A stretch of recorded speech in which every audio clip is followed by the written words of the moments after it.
Hello and welcome to week 5 of our scene coloring breakdown video series featuring the lovely You Look Familiar witch and her familiar friends there, the little bats flying in the sky. I've paired them with the Autumn Cottages background builder set, all from Sweet November Stamps. I guess I should mention that here at the top of the video.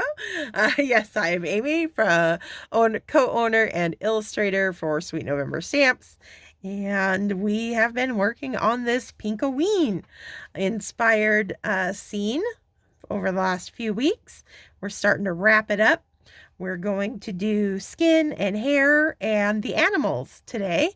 And then we will complete the card next week with her outfit. So let's jump right in. I'm just going to be using kind of my go-to Caucasian skin tone on her. So E00000, E11, E04 with my Copic markers. And there we go. And they are stamped on Catherine Pooler white cardstock using Memento Rich Cocoa ink. So it's a little bit softer look than the Tuxedo Black that I use more often. I'm starting with E00. And we have previously established that our light source is coming in from the left-hand side of the scene. So all of my darker shading is going to fall to the right-hand side. We've been doing that with our, background, the buildings and everything. So we want to stay consistent as we apply color finally to our characters. I'm going to jump up to E04, which is the darkest in my combination. I'm using just the tip of that marker now, just a very fine line underneath the hairline, under the chin,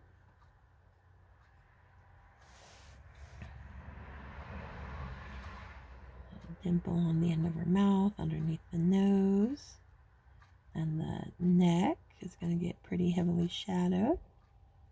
And then all that, the other skin that we have is the hand down there, so not a lot of skin to color. I'm going to pull that out using E11.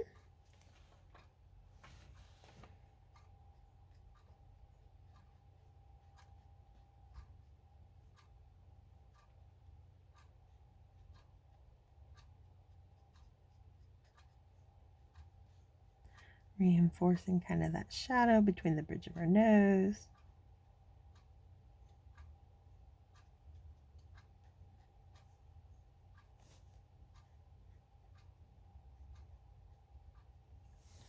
There we go.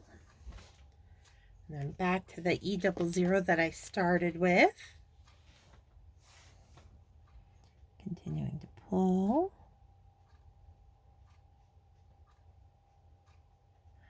And you'll notice, I've been leaving the areas, the apples of the cheeks, the nose, the brow ridge here all stay nice and light till the very end. And that's just going to guarantee that they're the lightest parts of the body, the face up there, by the time I finish coloring them in. Because those are the parts that kind of protrude out the furthest, so they're going to catch the light a little bit more. And create a nice, depth of shading within the face. Even though, the image itself is kind of simplified features. That doesn't mean we don't want to have some lovely shading going on to give it a little bit more interest. R00, while my skin tone is nice and wet on here, I can pop in a little bit of blush on her cheeks easily, because with it being still wet, by working quickly, it'll want to take that pink pigment and spread it out for me, making it easier to blend.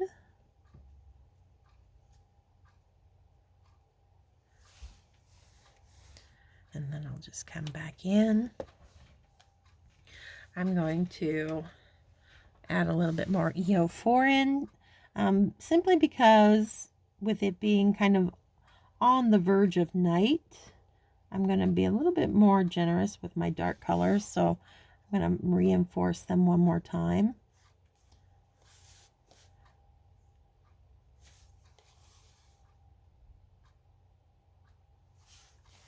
And I'll just work my way one more time back down through the combination, and that's just going to create a little bit darker version of this skin tone.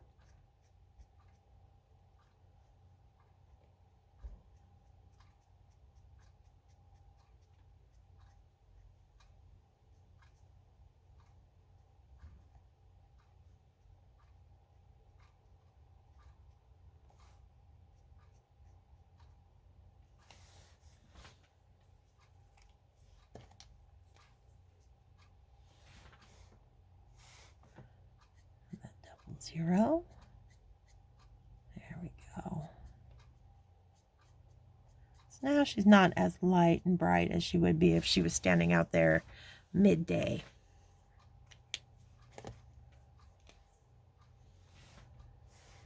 And just one last quick pass along that brow there. Okay. And that will lighten as it dries a bit, and I'll get a truer sense of where I'm at shading wise, but right now it's looking pretty okay to me. So we'll move on to her hair.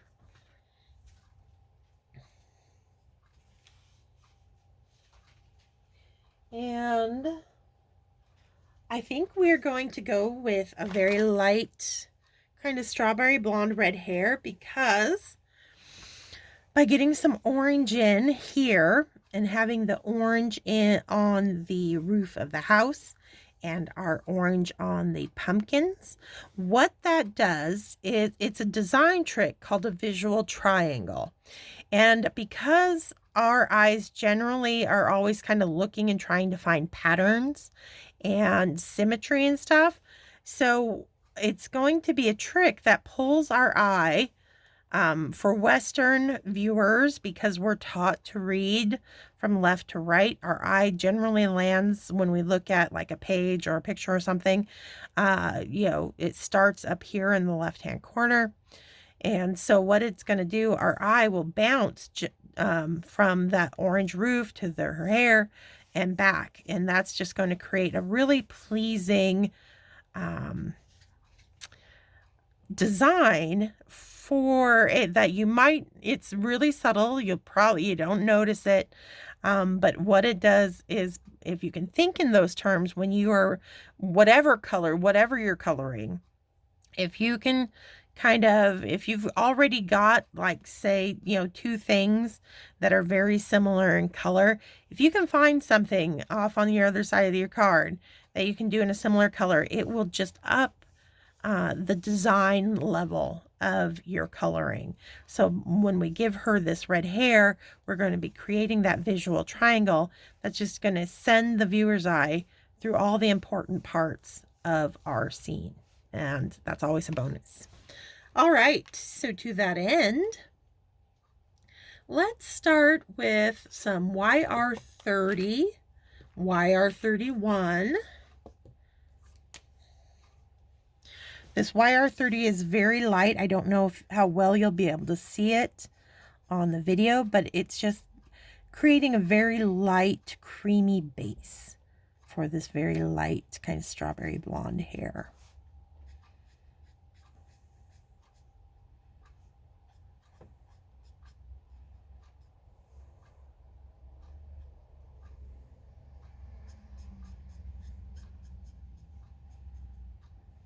Okay.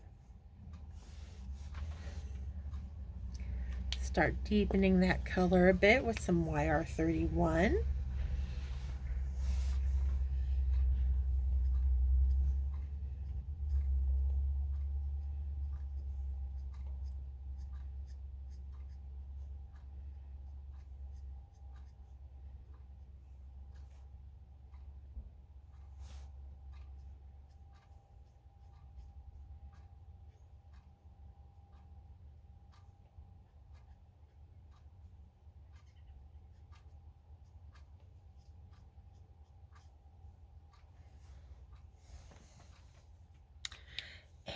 And from there now, I'm going to come in with some YR02.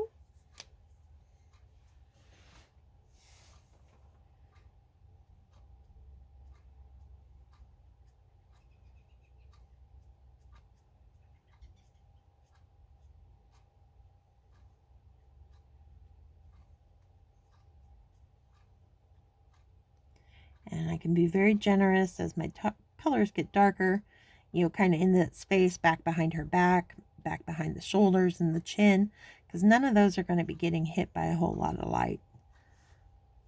Whereas the front of the face here will be a lot more stingy with our application of our darker colors, keeping it brighter and lighter out front there.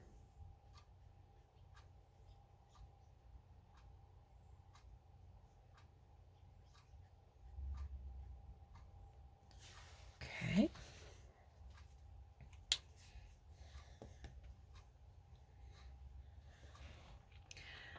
I'll come in with a little bit of E97 next. It's an earth tone that's got a lot of orange to it.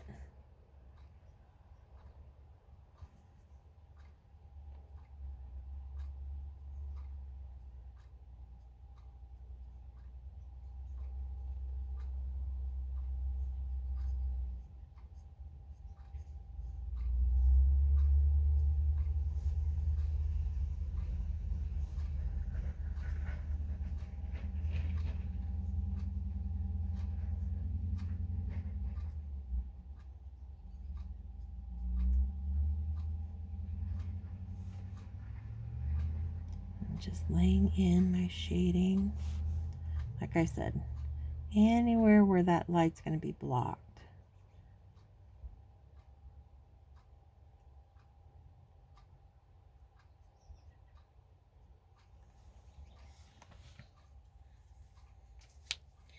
I'm also going to come in with just a touch of E37.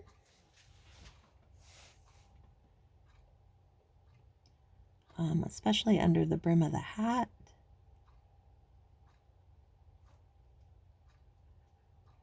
Anywhere where I want some really deep, dark shadows. Oh, got a little into that. That's okay.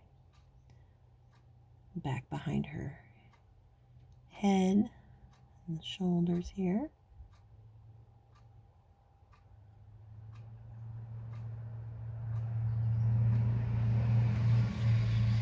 And her waist. And then these curls back here.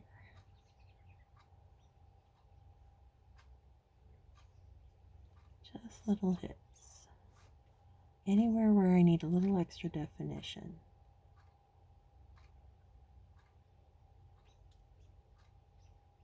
There we go. Okay. And then I just work my way back down through my combination. So E97. And quick little pulls using the tip of that nib.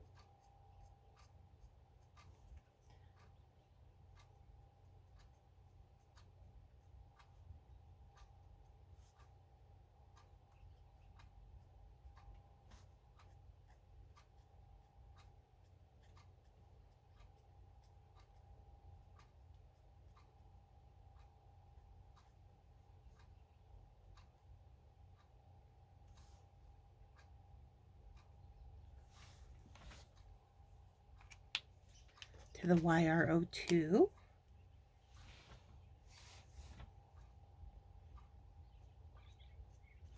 And this is the one that really kind of gets that strawberry part in our color combo. If you don't have YR02, YR01, or even a 61 would do the trick.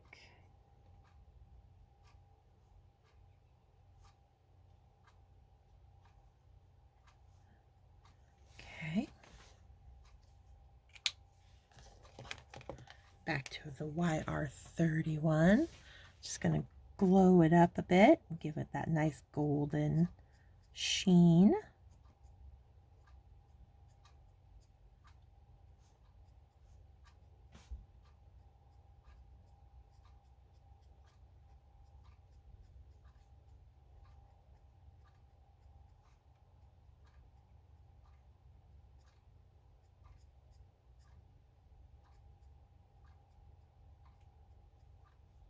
There we go. I'm going to let that dry.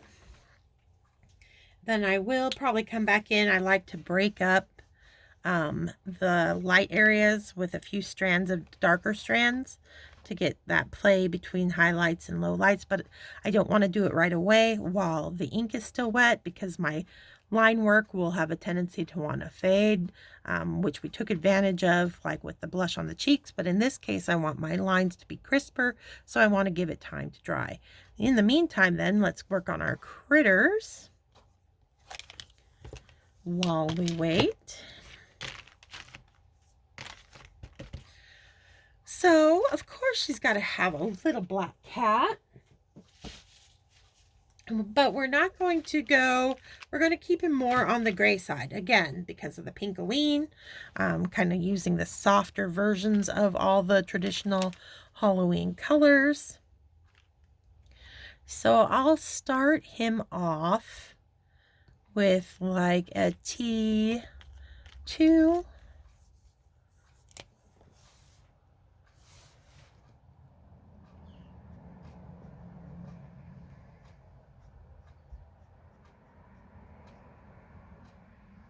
Just start getting the color on there.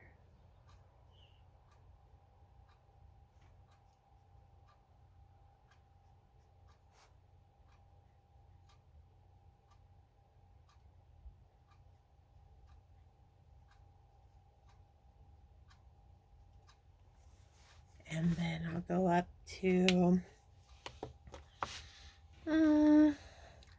let's see, T4 or 5. I wouldn't go any darker than a 5 on this if you want to keep it more gray than black.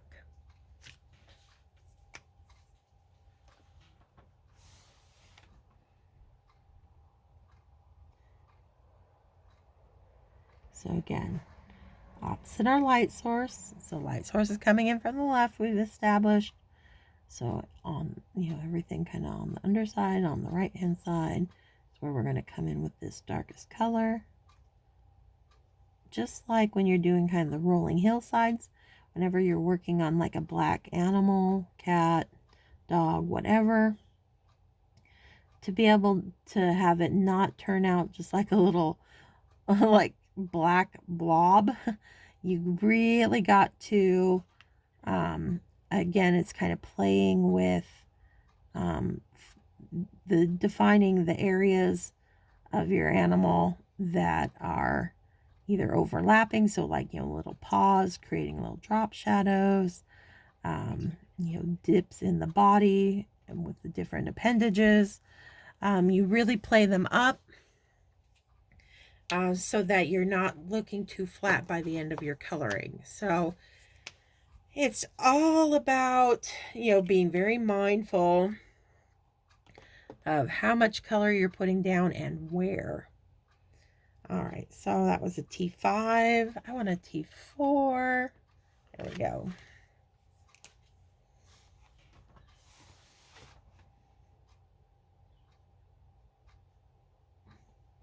And that's why you'll notice, I'm really playing up, the tops of the legs, this belly, staying nice and light versus, back here on the back.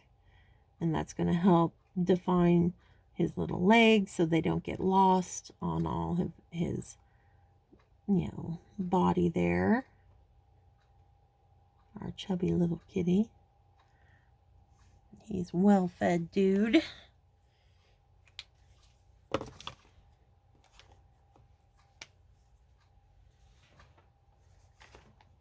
T3.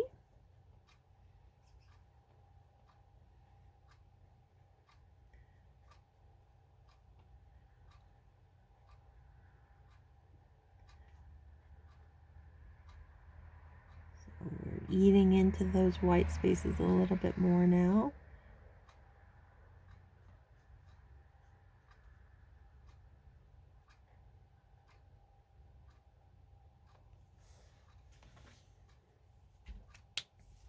And finally back to that T2. And we'll just fill him in.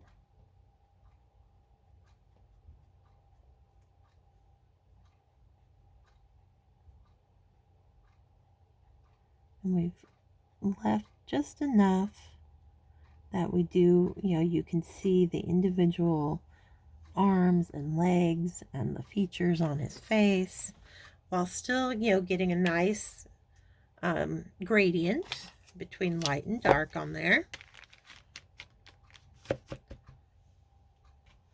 I'm going to pop in a little bit of E93 just to the little ears there. And then I'm going to use a black Copic multiliner in a 0.1.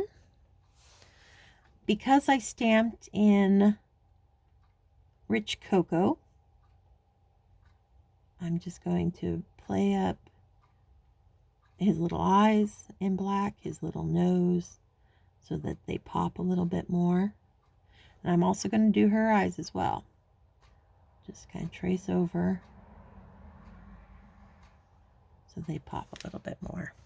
But I always wait and do that till after I've colored, because sometimes if I've like filled in a line or something with a Copic multiliner that didn't stamp, crisp, and I color over it and I don't wait long enough, this can, depending on how wide your line is and stuff, have a tendency to kind of, you can spread the ink and sometimes ruin an image, especially if it's on the face.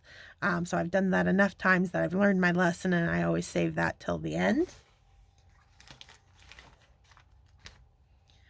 All right, let's go ahead and do those little bats next. And I'm going to start them with some E43 on their furry little bodies.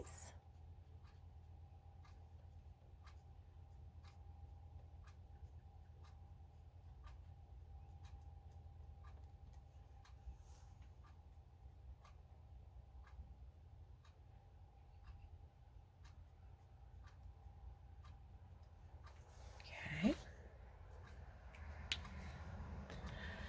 And a little bit of E44.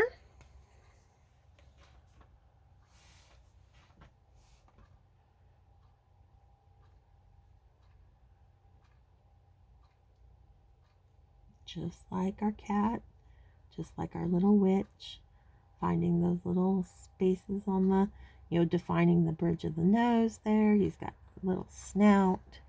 So I'm dropping my shadows underneath and behind them.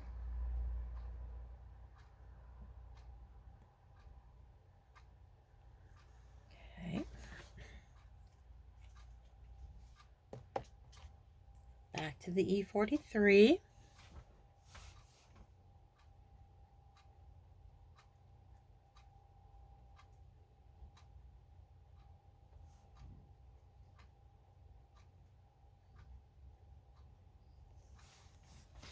And then maybe a little bit, I want to brighten up his fur just a smidge. So I think I'm going to pop in with some E23 and just go over the entire little body here, so that E43, E44 combo just kind of becomes an undercoat of shading.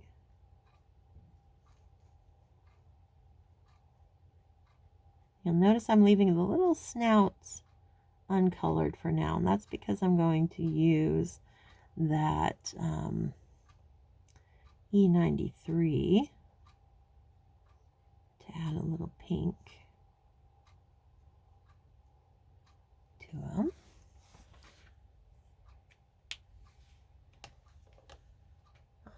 So E21 next.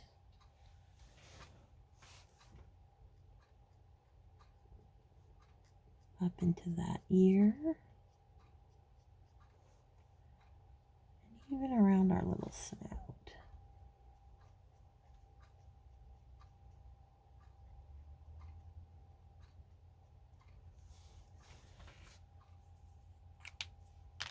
The E93 kind of, it has a lot of pink to it, but it's a little bit more natural of a pink, so I like using it on animals in particular.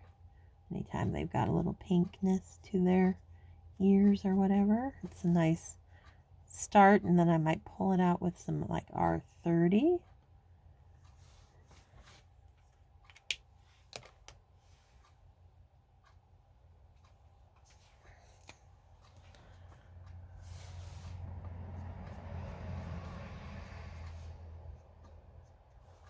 Like so. There we go.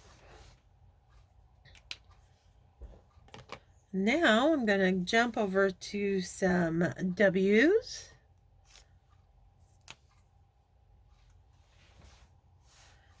Got a W4.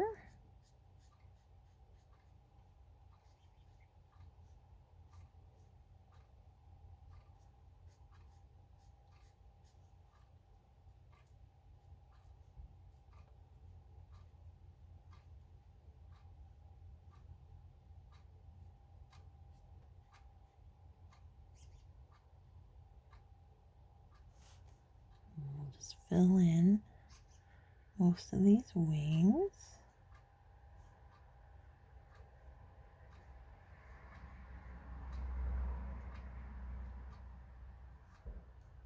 And start bringing it up into the ears as well.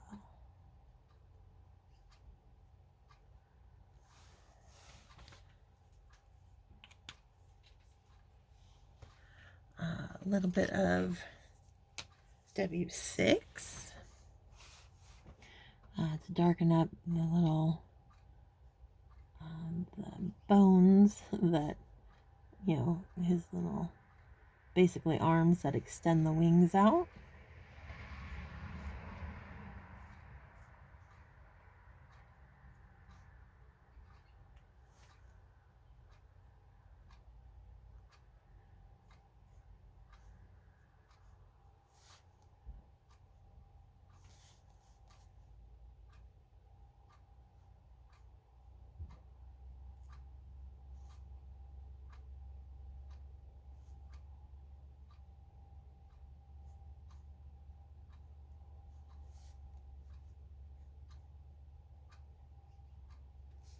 And on those ears as well.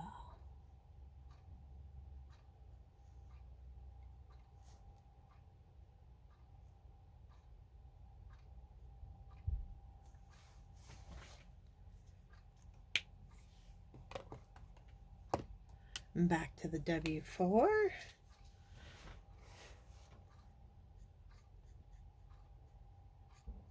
And again, usually I go slightly darker grays, but I'm kind of trying to keep it on that lighter Pink-O-Ween side of things.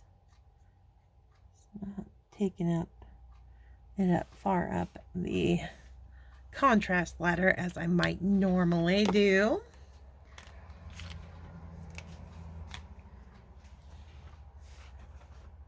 And then some W3.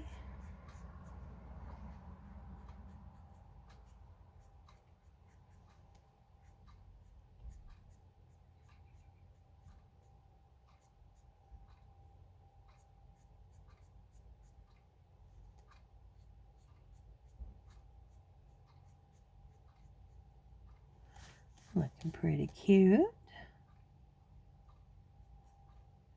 And you can see where, if I had any of that pink and purple from the sky, it colored over easy enough that we don't even see it anymore. Okay. Once again, grab that multiliner. And because I worked with brown ink rather than black, I want to just hit those eyes.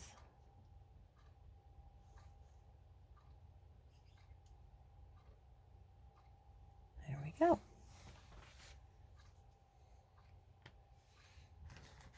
One last little finishing touch on the hair, and we'll call that good for today.